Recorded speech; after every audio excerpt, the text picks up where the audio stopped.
नमस्कार, मैं हूं आपके साथ आशा सरमाल और आज हम अपनी डिबेट में जिस मुद्दे को लेकर बात करेंगे आपको बताते चले कि आज हम इंडिया अलायंस को लेकर बात करेंगे, क्योंकि इंडिया अलायंस लगातार अब आप देखिए किस तरह से बैठकों का दौर शुरू कर चुका है। जम्मू कश्मीर के अंदर क्या कुछ रहेंगे इस पर सूरत हाल, क्योंकि 2024 के अंदर जब लोकसभा चुनाव होते हैं तो किस तरह से समीकरण रहेगा, इस पर चर्चा करेंगे। लेकिन आज की जो बैठक थी काफी अहम थी।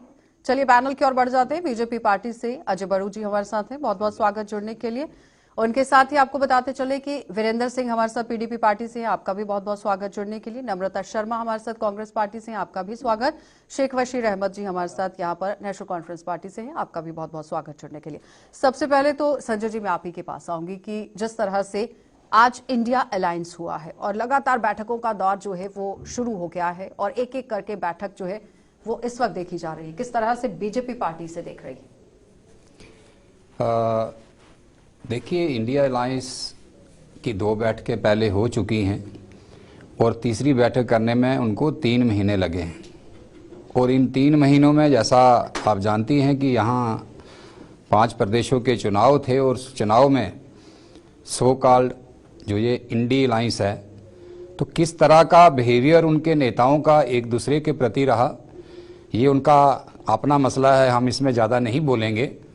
लेकिन सभी जो मर्यादाएं थी वो इनके नेता लांगे और जिस तरह का माहौल ये ट्रेलर अभी 3 महीने में हमने देखा है, तो अभी चुनाव की घोषणा होने दीजिए आप, तो पूरी फिल्म देश की जनता आने वाले दिनों में देखेगी, ऐसा मुझे लगता है। आज बहुत ही एक दुर्भाग्यपूर्ण दिन है जिस दिन आशा जी आपने आज डिबेट के लिए हमें बुलाया है। आज जिस तरह से लोकतंत्र के तमाम मूल्यों की जिस तरह से हत्या पार्लियामेंट के अंदर की जा रही है, तो आज मुझे लगता है कि देश उस जगह पे आके खड़ा हो गया है जहां मुझे लगता है हमें ऑबिचुरीज लिखनी पड़ेंगी, पार्लियामेंट्री हमारी जो हमें हक हुकूक मिले हैं उनके ऊपर। जिस तरह से आज तमाम विपक्ष के 142 नेताओं को निष्कासित किया गया है, ये अपने आप में निंदनीय है और लोकतंत्र के लिए एक बहुत बड़ा खतरा है। यही होता है जब एक तड़ीपार देश का होम मिनिस्टर होता है और एक ऐसे शासक कर रहे होते हैं जो बिल्कुल पढ़े लिखे नहीं होते। तभी तो इस तरह की डेमोक्रेसी है क्या? कॉन्स्टिट्यूशन में पहले पन्ने पे लिखा है, we the people of India give to ourselves. हमारे लिए भारत और इंडिया एक ही है। India is Bharat for us. They divided and they are the one who are to be criticized at this moment. देखिए, ये बहुत दुर्भाग्यपूर्ण है जिस तरह से कांग्रेस की प्रवक्ता नम्रता जी ने माननीय गृह मंत्री जी के बारे में टिप्पणी की है। तो ये आप कांग्रेस की जो हालत हो गई है और जो दुर्दशा इस देश में हो रही है, मात्र यही कारण है कि ये कुछ भी किसी के लिए कहते हैं।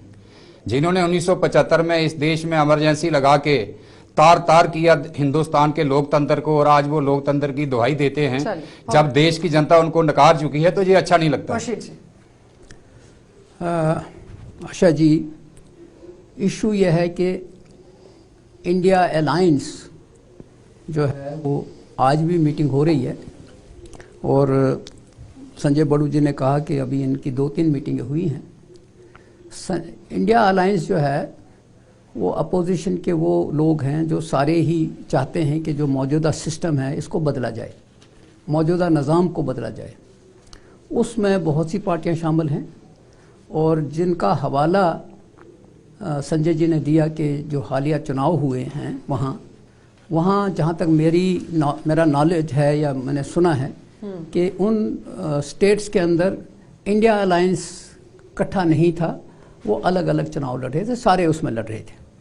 ये एक तजर्बा है। इंडिया अलायंस सारे इकट्ठे होके जो आने वाली पार्लियामेंट के इलेक्शन होंगे, आज भी जो मीटिंग हो रही है, क्योंकि इंडिया अलायंस जब बना तो उसके फ़ौरन बाद इन स्टेट्स के अंदर चुनाव हुए, तो वहाँ इंडिया अलायंस का इलेक्शन नहीं था, वो लोकल लेवल पे इलेक्शन हुए। जो भी रिजल्ट्स हैं वो हमारे सर माथे पे हैं। लेकिन ये भी एक हकीकत है कि एक मिनट मैं कंक्लूड करूँगा, मैं ज़्यादा नहीं करूँगा। इंडिया अलायंस को एक बड़े कॉज के लिए बनाया गया है और वो डिस्कशंस होने हैं आने वाले दिनों में, उसके अच्छे रिजल्ट्स आएंगे और लोग उसकी तरफ देख रहे हैं। ठीक है वीरेंद्र जी। देखिए कि आज जो इंडिया अलायंस की मीटिंग के ऊपर आज हम डिबेट कर रहे हैं, ये लोकतंत्र है, यहाँ अलायंस बनते हैं, पार्टियाँ इकट्ठी होती हैं, कॉमन मिनिमम प्रोग्राम बनते हैं। तो जैसे आपने संजय बड़ू साहब ने कहा कि वहाँ असेंबली चुनाव भी, ये पार्लियामेंट के चुनाव के लिए इंडिया अलायंस है। असेंबली के तो कभी चुनाव के लिए बना ही नहीं था। उसमें सभी मुख्य जो पार्टियां हैं, छोटी बड़ी, सब उसमें शामिल हैं। इन्होंने कहा जी 2-3 महीने के बाद इनकी मीटिंग हुई। भाई इनकी 2 ही मीटिंगें हुई थी इंडिया अलायंस की, तो आपको सिलेंडर का रेट 200 रुपया कम करना पड़ा। यही एक जीत है इंडिया अलायंस की। अगर आज तीसरी मीटिंग होने जा रही है तो इतनी परेशान हो गई है सरकार कि उनको अपोजिशन के एमपी जो हैं वो उनको सस्पेंड करने पड़े। तो हम तो ये भी मानते हैं कि जो निंदनीय है लोकतंत्र में, लेकिन हम ये पूछना चाहते हैं, मेरा एक सवाल है आज कि ठीक है आपके पास ताकत है, आपने 100 जितने भी मेंबर हैं आपने कर दिए। इसी सदन में भारतीय जनता पार्टी के एक जीते एमपी ने बहुजन समाज पार्टी के एमपी को कहा था, ओ कटवा ओ मुल्ला नीचे बैठ जा। आप सब लोगों ने वो देखा होगा। तब ये कहां थे भाई? आज आपने 150 बंदा इसलिए सस्पेंड कर दिया, वो आपसे सवाल का जवाब मांग रहे हैं। तब कहां थे ये पार्लियामेंट में वहां बैठे लोग? उनको एक किसी ने कहा भी नहीं भाई आप ये क्या कह रहे हो, क्योंकि वो लोकतंत्र के खिलाफ जल्दी से, और फिर जम्मू कश्मीर की सियासत पर आना है। बिल्कुल। देखिए, अभी सोनू जी ने जो बात कही है कि ये अलायंस जो है ये लोकसभा के लिए है, असेंबली चुनाव के लिए नहीं है। देखिए, अलायंस होता है, जैसे इन्होंने बात की कॉमन मिनिमम प्रोग्राम, जिस अलायंस में एक पार्टी के नेता की दूसरे पार्टी के प्रति नेता का जिस तरह की अखिलेश वगलेश और जिस तरह की बातें इन चुनाव में आई हैं, और दूसरा अभी आपने देखा होगा 3 दिन पहले केजरीवाल जी पंजाब के दौरे पर थे, तो उन्होंने सीधा कहा है कि हम 13 की 13 सीटें पंजाब से लड़ेंगे। तो जब केजरीवाल जी 13 की 13 पंजाब से लड़ेंगे, 7 की 7 दिल्ली से लड़ेंगे, तो फिर अलायंस कहां होगा? तो चलो ठीक है, वो इनका विषय है, वो इनको मुबारक हो।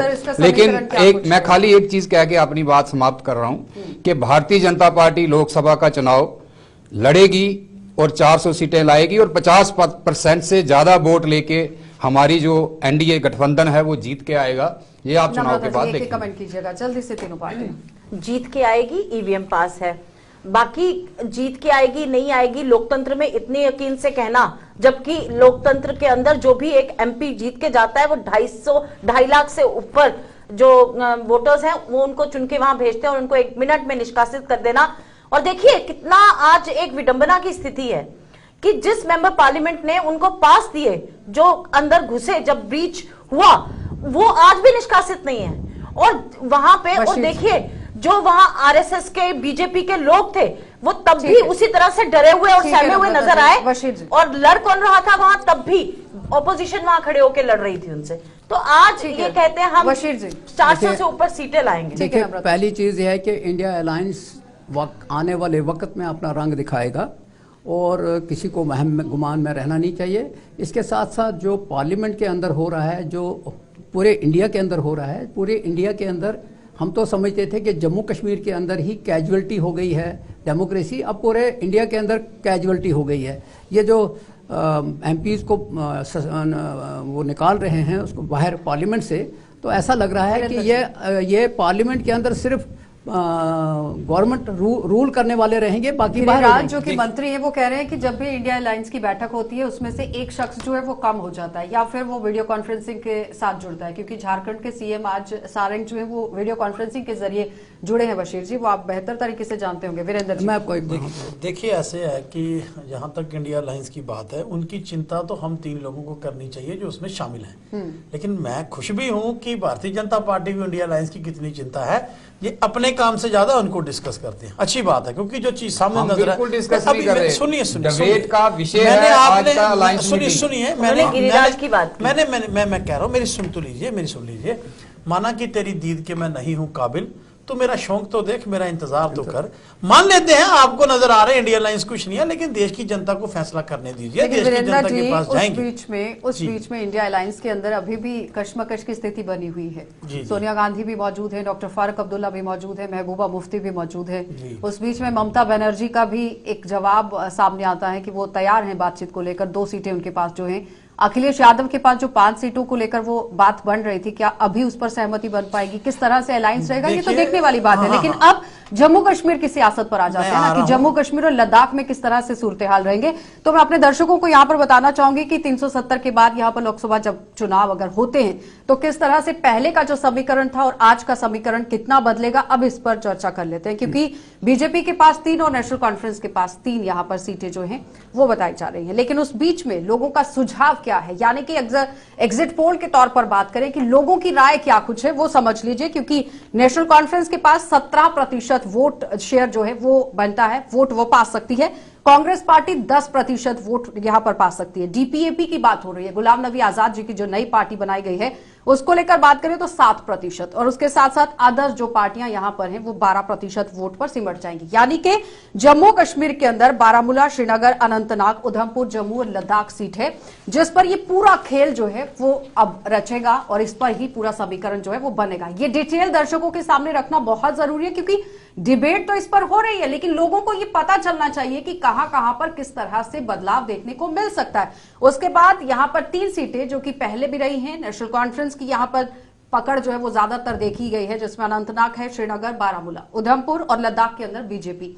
अब इस बार ये लोकसभा चुनाव कितना महत्वपूर्ण रहने वाला है ये सवाल है, क्योंकि 2019 की अगर बात करें तो आप देखिए कि पहली बार चुनाव होगा। अब इस चुनाव के अंदर गुलाम नबी आजाद की पार्टी भी उतरी है और उसके साथ साथ कांग्रेस सबसे पहले अगर बात करें तो 1 सीट, पीडीपी 1, नेशनल कॉन्फ्रेंस 3। 2019 में बीजेपी ने यहां पर 3 सीट जो है वो हासिल की थी। अब 2019 में पीडीपी का जो वोट शेयर था वो केवल यहां 2.4% था। अब यहां पर कांग्रेस के पास किस तरह से रहेगा, 5% उसका वोट शेयर जो है वो बढ़ा है। यानी कहने का मतलब यह है कि जितने वोट पहले लिए गए थे उससे 5% की बढ़ोतरी हुई थी। अब लोकसभा चुनावों में किस तरह से रहेगा, संजय जी आपसे शुरू करूंगी। आशा जी, मैं निवेदन करूंगा क्योंकि गठबंधन की तरफ से 3 प्रवक्ता यहाँ पर हैं तो मुझे थोड़ा आप समय देंगी। 2-3 चीजें मैं कहना चाहता हूँ। अभी कांग्रेस की प्रवक्ता कह रही थी कि 2.5 लाख लेके वोटों में से जीत के लोग आते हैं, तो मैं कहना चाहता हूँ कि मुझे लगता है कोई भी पार्लियामेंट सीट 8-10 लाख से 10 लाख वोटरों से कम नहीं होती। वो मैं इनकी बात मानता हूँ, लोग चुन के ही आते हैं। जहाँ तक अलायंस की बात है, जब आप अलायंस की बात करते हैं तो जो भविष्य में अलायंस रहे हैं उनकी चर्चा करना जरूरी होता है। आपने देखा कि जो यूपी में चुनाव हुए पिछली बार, कांग्रेस, बीएसपी और समाजवादी पार्टी तीनों ने मिलकर भाजपा के खिलाफ चुनाव लड़ा, तो फिर से हमारी 2/3 बहुमत की सरकार जीत के आई है वहां पे। जहां तक जम्मू कश्मीर की आप बात करती हैं, जो धारा 370 और 35 ए हटने के बाद जहां मात्र एक चुनाव हुआ है वो डीडीसी के चुनाव हुए थे, और उन डीडीसी चुनाव में भी जहां पे एक जो गुपकार गैंग जो हम कहते हैं गुपकार गठबंधन हुआ था, उसमें जो सभी पार्टियां मिलकर लड़ी थी और भारतीय जनता पार्टी सबसे ज्यादा वोट लेके जम्मू कश्मीर में सबसे बड़ी पार्टी उभर के आई थी और सबसे ज्यादा सीटें भारतीय जनता पार्टी ने जीती थी। तो इसलिए आप देखेंगी, ये कह रहे थे कि ईवीएम की बात कर रहे थे, अगर इनको ईवीएम पे इतना भरोसा नहीं है तो तेलंगाना में इनके सीएम बनाए, इन्होंने सरकार क्यों बनाई है? इस्तीफा देना पहले, उसके बाद बात करें आगे। वो भी तो ईवीएम से जीत के आए हैं। तो इसलिए आप देखेंगे आने वाले दिनों में, जो मैं कह रहा हूँ। नम्रता जी जल्दी से जवाब दीजिए। देखिए, चोर चोरी भी बहुत हिसाब किताब से करता है। तेलंगाना में आपके पास था क्या कि आप वहां पे जीतते हो? आपको पता था 14% वोट लिया है हमने। 16 कंट्रीज, चिंता मत करिए, लोकसभा चुनाव में पता चल जाएगा हमारे पास क्या है वहां पर। आपका तो सबको पता चल गया। 11 करोड़ वोट में से 4 करोड़ 80 लाख वोट कांग्रेस को भी पड़ा है। अगर 4 करोड़ 70 लाख वोट आपको भारतीय जनता पार्टी को पड़ा है, तब आप कहते हैं आप तेलंगाना का वोट ऐड कर लेते हैं। तो देखिए, आप बहुत अच्छे जानकार हैं, विशेषज्ञ हैं, नंबर बहुत अच्छे से जानते हैं। मैं आपसे ये जानना चाहती हूँ, अगर ईवीएम को आप हटा क्यों नहीं देते? अगर 16 कंट्रीज जो देश की लार्जेस्ट डेमोक्रेसीज हैं, जो यकीन करती हैं डेमोक्रेसी में, उन्होंने आज उस पे के क्रेडेंशियल्स पे अगर प्रश्न लगाया है। नहीं लाई थी फॉर योर काइंड इन्फॉर्मेशन, आपके समय पर ही ईवीएम इस देश में आई। हमने तो आधार लाया था, तब आपने आधार का भी विरोध किया था। आज आप उसी आधार को जोड़ रहे हैं। हमने तो बहुत सारी चीजें लाई थी, तब आप उसका विरोध करते थे। आज हम कह रहे हैं कि ईवीएम से चुनाव नहीं होना चाहिए, बैलेट पेपर से होना चाहिए, तो आपको इसमें इनकार क्यों है? उसका फैसला चुनाव कमीशन को करना है, करे चुनाव कमीशन फैसला। चुनाव कमीशन भी आपके अधीन होकर काम कर रहा है। ठीक है नम्रता जी। मैं आशा जी, पहली बात यह है कि जम्मू कश्मीर के हवाले से जब बात करते हैं तो जो आपने फिगर्स दिए और वोटिंग परसेंटेज दिया, इसमें कोई शक नहीं है कि वोटिंग परसेंटेज, चूंकि 2019 का जो चुनाव हुआ था पार्लियामेंट्री इलेक्शन, उसमें कांग्रेस के साथ अलायंस था और कांग्रेस के साथ अलायंस में 3 सीटें जम्मू में कांग्रेस ने लड़ी थी, हमने कश्मीर की 3 सीटें लड़ी थी। वो 3 सीटें हमने जीती थी और यहाँ की जो 2 सीटें थी जम्मू में, वो 3 नहीं थी, 2 थी जो बीजेपी ने जीती थी। लेकिन इसको हम थोड़ा सा अगर डिस्कस करें तो एक चीज़ आपको नोट करनी है कि 370 के बाद जो संजय बड़ू जी कहते थे कि हमने जी बहुत कुछ किया, ऐसा नहीं है। जिस वक्त आपने चुनाव किए 5 अगस्त 2019 के बाद, तो लोगों ने जो वोट दिया उसमें कांग्रेस भी है, नेशनल कॉन्फ्रेंस भी है, जम्मू के अंदर भी 3 हमारी जो डीडीसीज हैं उसके चेयरपर्सन हमारे हैं, बाकी आपके हैं। और दूसरी चीज़ मैं आपको बताऊंगा कि इस वहम में मत रहिए। लोगों को पता है आज की डेट पे 2014 में हुकूमत बदली गई थी तो मुद्दों पे थी, आज वो मुद्दे जो हैं वो गायब हो गए हैं। आज महंगाई कोई डिस्कस नहीं कर रहा है, आज नौजवानों की बेरोजगारी कोई डिस्कस नहीं कर रहा है। आज 370 जब डिस्कस हम कर रहे हैं तो वही चीज सामने आ रही है कि 5 अगस्त 2019 को लिए गए फैसले, जिसको सुप्रीम कोर्ट ने भी अब हेल्ड किया है, वो चीजें जो है वो नहीं है। और लोग आपको ये बताएंगे कि ये वो इंतजार कर रहे हैं, लेकिन आप इलेक्शन करा नहीं रहे हो। अब पार्लियामेंट के साथ माफ करना, एक मिनट लूंगा। अब चूंकि सुप्रीम कोर्ट ने कहा है कि 30 सितंबर तक करवाओ, शायद इनकी मजबूरी होगी, लेकिन अभी हमें भी भरोसा नहीं है कि ये करेंगे या नहीं करेंगे, अभी कोई पता ही नहीं है। दोनों का इकट्ठे जवाब ले लूंगी। वीरेंद्र जी जल्दी से। देखिए, ऐसे है कि जम्मू कश्मीर में तो सिर्फ मुझे लगता है पार्लियामेंट का चुनाव होना, और तो भारतीय जनता पार्टी ने डेमोक्रेसी यहाँ खत्म कर दी। ना म्यूनसिपलिटी का है ना पंचायत का है, जो आपके सामने है। मैं कोई झूठ तो बोल नहीं रहा। अब यहाँ पार्लियामेंट का चुनाव होगा तो लोग वोट डालने जाएंगे, तो जब वोट डालेंगे तो सबके सामने रिजल्ट आएगा। लेकिन 1-2 बातें जरूर हैं। आज भारतीय जनता पार्टी के पास पूरे देश में एक ही इशू है, 370, जिस पे जो चुनाव लड़ना चाहते हैं। जैसे दूसरा हिंदू मुस्लिम। मुझे आप बताइए, जैसे बशीर साहब ने कहा 2014 में आपके वादे थे लोगों के साथ, मैं लोगों को उन वादों के ऊपर ले जाना चाहता हूं। आपने कहा था हर साल 2 करोड़ नौकरियां देंगे, क्या वो लोगों को मिल गई? आपने कहा था विदेश से काला धन वापस आएगा, क्या वापस आ गया? आपने कहा था हर एक के खाते में 15 लाख रुपया पड़ेगा, मेरे तो पड़ा नहीं और किसी के पड़ा मैं कह नहीं सकता। आपने जो लोगों के साथ वादे किए, आपने 400 रुपए सिलेंडर से सरकार संभाली, आप 1200 रुपए ले गए। आपने 60 रुपए किलो खाने वाले तेल से सरकार संभाली, आप 150 रुपए किलो ले गए। आपके जब आप लोग सरकार में थे, चीनी और दालों का रेट क्या था? हम ये पूछना चाहते हैं, बेरोजगारी और महंगाई की तो आपने बात नहीं की। और दूसरी फॉरेन पॉलिसी, एक ही बात है, चाइना हमारी जगह कितनी ले गया, ये मैं और आप नहीं कह रहे, इनकी ले में पोस्टेड एसपी साहिबा ने एक बात की थी मीटिंग में कि चाइना हमारी कितनी जगह ले गया। हमें नेपाल जैसी कंट्री ने आंखें दिखाई। आप मुझे बताइए किस जगह पर ये सफल हुए? ठीक है संजय। देखिए, थोड़ा सा समय देंगी क्योंकि मुझे 3 प्रवक्ताओं के प्रश्नों के उत्तर देने हैं। सबसे पहले इन्होंने चाइना की जमीन की बात की है, तो ये तो इसका जवाब उनके साथ कांग्रेस की प्रवक्ता बैठी हुई हैं।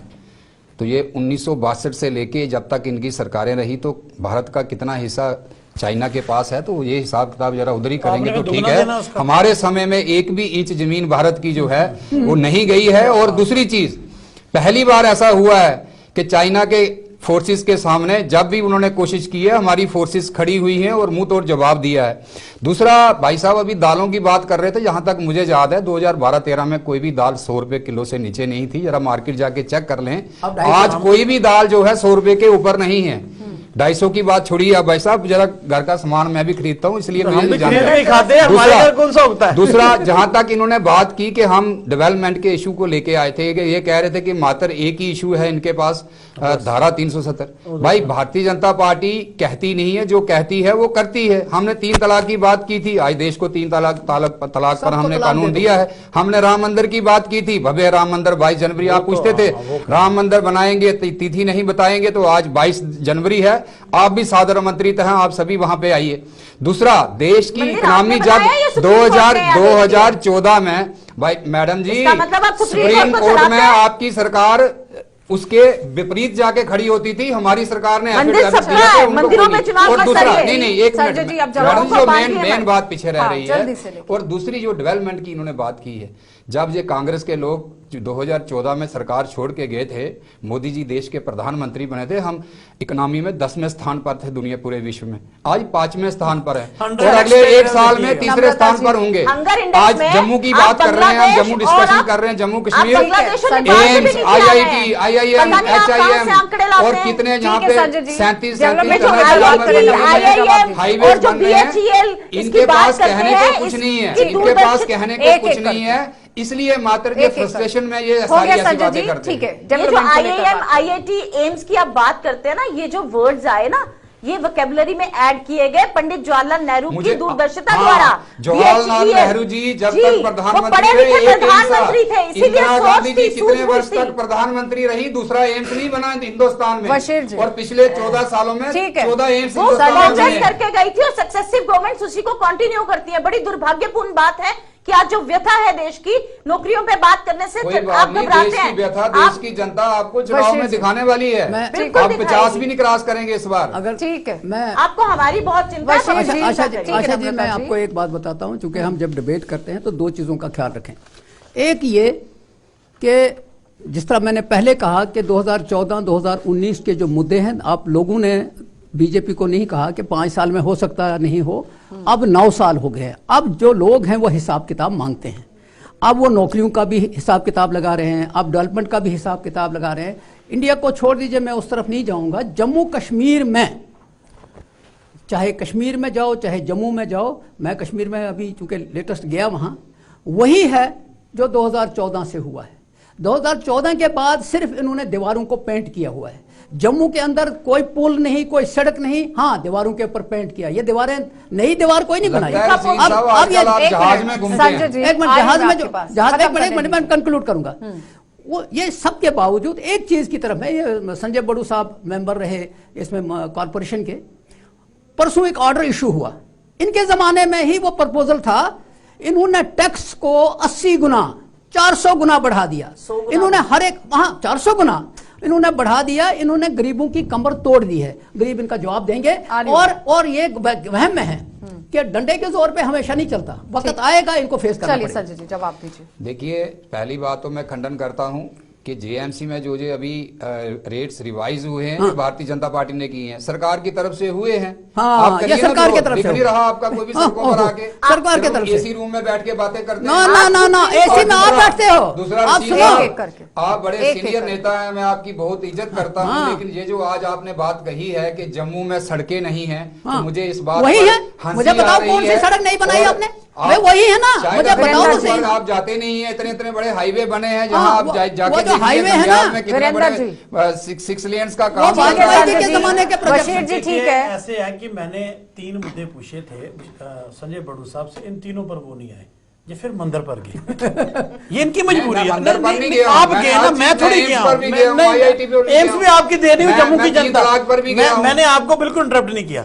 आप 15 लाख पर क्यों नहीं गए? 2 करोड़ नौकरियों का जवाब कौन देगा? किससे पूछने जाए बताइए? राहुल गांधी से पूछिए, उसका जवाब बताइए। किससे 2 लाख नौकरियां मिल 2 करोड़ मेरी बात सुनो, वो एक बात है ना, पंजाबी की कहावत है, ना मारे अन्नी नु कसो नवजे थमी नु। भाई आपने 2 लाख दिए होते ना, तो मेरा ख्याल है कि हिंदुस्तान के टीवी चैनल बैन करने पड़ते। अगर आपने 2 करोड़ नौकरियां बांटी होती ना 10 सालों में, तो किसी चैनल पे स्वाय आपकी फोटो पे फोटो चल ही नहीं सकती थी। आप सुनिए, सुनने का मजा रखिए, सुन लो ना। जितनी डेवलपमेंट हो रही है, भाई डेवलपमेंट और रोजगार में फर्क नहीं है। अच्छा, इसका मतलब ये है कि ये सड़क बनाने कोई रोजगार समझते हैं। वो जो सोनू जी डेवलपमेंट कर रहे हैं ना, नीतीश, वो तो बाहर के लोग कर रहे हैं, वो इनको ऑन ही नहीं करते। जम्मू कश्मीर के लोग कौन से? मैं अभी एक बात आपके चैनल पे कहना चाहता हूँ, जम्मू स्मार्ट सिटी में 8 कंपनियां काम कर रही हैं, 5 बाहर किया, 3 कश्मीर किया। जम्मू का कोई ठेकेदार उन्होंने इसलिए नहीं समझा कि वो वहां सड़क बना सके। आप कौन सी डेवलपमेंट की बात करते हैं? एक बात और, सिर्फ एक बात, उसका जवाब भी दे दीजिएगा। आपको याद है एक इवेंट कराया था एलजी साहब ने कि वहां से बाहर से इन्वेस्टर आ रही है 1000 आदमी का, ये इस रेडिसन ब्लू में, उस 1000 आदमी को खाना खिलाने के लिए कैटर आपने यूपी से मंगवाए थे। आप तो जम्मू के लोगों को दाल बनाने के काबिल नहीं समझते, आप हमें क्या रोजगार दोगे? अगर मैं झूठ कह रहा हूं, चैनल पे बताइए, मैं सच कह रहा हूं। देखिए, जहां तक देश की परिस्थितियों की बात है, 2014 में देश कहां था और आज 2023 में देश कहां पहुंचा है। आज पूरे विश्व में भारत का नाम जिस तरह से आगे आया है और देश के प्रधानमंत्री और देश के लोगों का मान सम्मान पूरी दुनिया में बढ़ा है। लेकिन एक प्रश्न मेरा भी है, कांग्रेस की प्रवक्ता इसका जवाब देंगी कि 70 वर्षों में लगभग 60 साल के करीब इनका वहां पे शासन रहा, या इनकी समर्थित सरकारों का शासन रहा है। भाई 60 साल 65 साल आप सत्ता में रहे तो देश में इतने लोग बेरोजगार, इतनी मतलब हाहाकार क्यों रही बताना चाहिए ना इनको। 70 साल क्या किया इन्होंने? हमसे तो 9 साल का सवाल। और एक रशीद जी ने बात की थी, एक छोटी सी बात क्या के बात खत्म। रशीद जी, हमारी सरकार हर वर्ष 1 साल के बाद, दूसरे साल के बाद, तीसरे साल के बाद और 9वें साल तक लगातार जो करती है वो काम सारा लेके हम जनता में जाते हैं। और अभी भी आप देख रहे हैं विकसित भारत के माध्यम से जो मोदी गारंटी की गाड़ी आज आपके गांव-गांव में घूम रही है। सरकार जो है निचले स्तर पर जाके लोगों के बीच काम कर रही है, पहले की तरह नहीं है कि सरकार का पैसा कुछ मंत्रियों के घर में चला जाता था। जिस तरह से आज एडमिनिस्ट्रेशन का दुरुपयोग ये सरकार कर रही है, ऐसा कभी नहीं देखा गया, बहुत ही निंदनीय है। आज जिस तरह से ये कह रहे हैं कि सरकारी गाड़ी घूम रही है, बिल्कुल आपका प्रचार ज्यादा है, काम धरातल पे कुछ भी नहीं है। आज कौन सा आप देखिए, आज इन्होंने डेमोक्रेसी की जम्मू कश्मीर में जिस तरह से हत्या की, कोई भी लोकतांत्रिक आज इंस्टीट्यूशन यहाँ पे काम नहीं कर रहा। एक इनकी कॉर्पोरेशन थी, उसको भी इन्होंने भंग करके अब दोबारा चुनाव नहीं करवाए। 73rd और 74th अमेंडमेंट आप बोल रहे थे, मैं बिल्कुल नहीं बोलिएगा आप बीच में, ये गलत है। देखिए, उसके बाद आप मुझे जवाब दीजिए, आप बात कर रहे थे चाइना की, ये वही इंदिरा गांधी है जिसने विभाजन कर दिया पाकिस्तान को और बांग्लादेश बना दिया। इंडियन आर्मी ने किया था हमारे समय में, इंडियन आर्मी करती है और आप करते हैं, वो इंदिरा गांधी ने किया था। और वो इंदिरा महिला कैसे हो गया? आशा जी, मेरी बात का पूरा उत्तर तो देने दीजिए, जो संजय जी ने इतने प्रश्न मुझ पे कैसे हो गया? आशा जी, नहीं हुआ, फिर ये गलत है। करिए, चलिए आप मुझे बताइए ना, चाइना क्या आज चाइना ने हमारी स्टेट के अंदर नहीं किया है, वहां आके कब्जा नहीं कर रही है? बिल्कुल जवाहरलाल नेहरू जी ने खुद मोदी जी करवा रहे हैं और आज की डेट में करवा रहे हैं। हिंदी चीनी भाई भाई किया और उसके बाद भारतीय जमीन प्लेट में परोस के उनको दे दी, थाली में परोस के। और जिस तरह नौकरियों पे प्रश्न, नम्रता जी, किसी दिन पूरा डिबेट चाइना पर ही रख लें। एक मिनट, पहली चीज मैं आपको बताऊंगा आशा जी कि बीजेपी ने एक कमाल कर दिया। ये डोगरी में कहावत है कि सास ने बहू का गुमान तोड़ने के लिए बेटा मरवा दिया। फौज की मार्केटिंग बीजेपी ने की।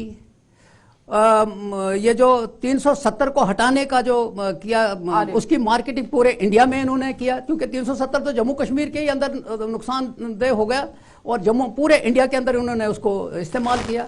उसके बाद तीसरी चीज जो डेवलपमेंट की बात कर रहे हैं संजय जी, नेहरू की मुखालफत करने से, नेहरू के फोटो के साथ दूसरी फोटो बड़ी लगाने से उसका कद कम नहीं होगा।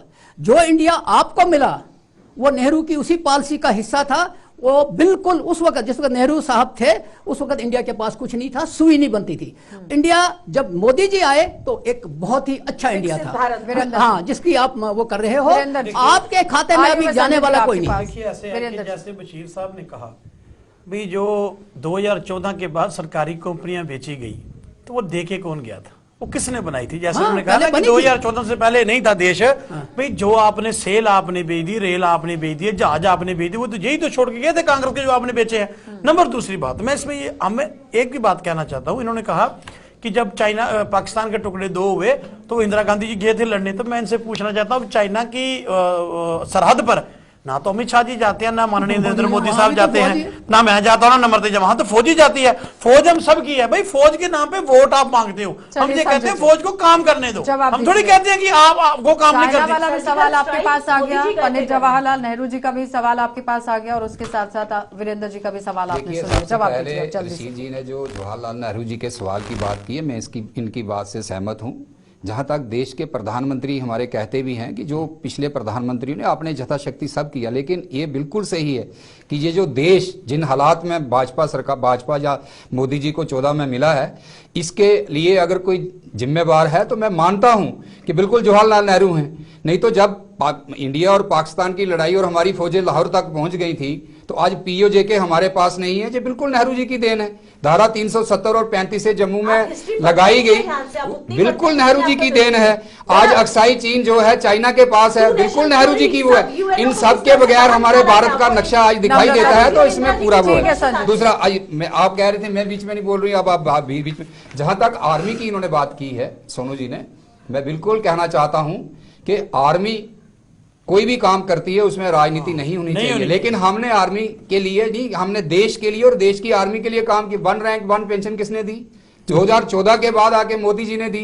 भारत में हमारे जितने भी लोग शहीद हुए, एक मिनट में कंप्लीट एक शहीदों का स्मारक इस देश में नहीं बना पाए हम 65 सालों में। आज अगर रफाइल इंडिया में आया है, आज आत्मनिर्भर हम हो रहे हैं भारत में, अगर अपने हथियार हम बना रहे हैं, अपने हेलीकॉप्टर बना रहे हैं। संजय जी ठीक है, ये नम्रता जी जल्दी से लास्ट कमेंट कीजिएगा। दी है और इनको ये मानना चाहिए कि आपने हेलीकॉप्टर प्रोवाइड नहीं किया इसलिए पुलवामा हो गया। क्यों नहीं किया गया? या फौजियों के हतेशी हैं?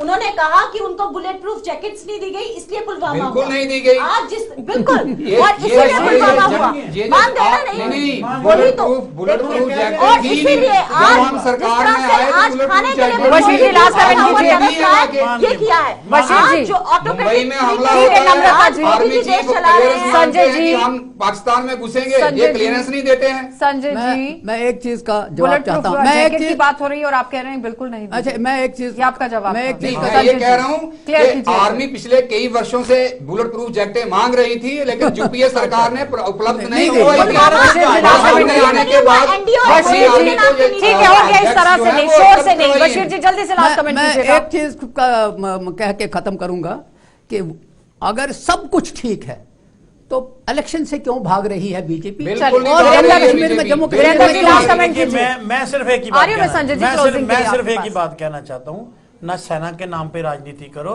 ना मंदिर मस्जिद, ना धर्म के नाम, अपने किए हुए काम गिनवाओ, लोगों के पास जाओ। संजय लोग जी, वोट जवाब देते हैं तो दीजिए। लो, हमें क्या अगर इतराज है? सब कुछ सही है तो फिर चुनाव बिल्कुल इन कीजिए। चीजों पर राजनीति नहीं होनी चाहिए, लेकिन इस इंडी गठबंधन को राहुल गांधी जी को समझाना चाहिए, जो ओबीसी का विरोध जिनकी सरकारें करती रही और आज ओबीसी वो करते हैं और कहते हैं कि मंदिर में नहीं जाना चाहिए और खुद हर जगह पहुंचते हैं और अपने आप को चलिए, जिम्मेदारी बहुत-बहुत बताते धन्यवाद हैं। संजय तो जी, जुड़ने राजनीति के लिए। वो ज्यादा वीरेंद्र जी, करते हैं। आपका भी हमारा धन्यवाद। वादा था आपका मंदिर भी बनाने का, वो वीरेंद्र हमने जी के बनाया है, साथ-साथ हमने देश के लिए बनाया, बशीर जी, राजनीति के आपका लिए भी नहीं बनाया है। बहुत बहुत धन्यवाद फिलहाल सबका जुड़ने के लिए। तो आप देख रहे थे कि किस तरह से आज इंडिया अलायंस को लेकर बात हो रही थी, लेकिन उसका पूरा कितना इंपैक्ट जम्मू कश्मीर के अंदर रहेगा इसी पर चर्चा हो रही थी, क्योंकि गुपकार गठबंधन भी बनाया गया, उसके बाद जम्मू डिक्लेरेशन भी बनाया गया, उसके बाद आपने देखा कि एक एक करके मीटिंग्स का दौर भी हुआ। अब इंडिया अलायंस को लेकर लगातार बैठकों का दौर शुरू है, जिसमें एक दूसरे पर आरोप प्रत्यारोपों का भी दौर शुरू कर दिया गया है। लेकिन फिलहाल अब देखना ही होगा कि समीकरण यहां पर लोकसभा के चुनावों को लेकर क्या कुछ रहेगा। आप देखते रहिए कार्यक्रम।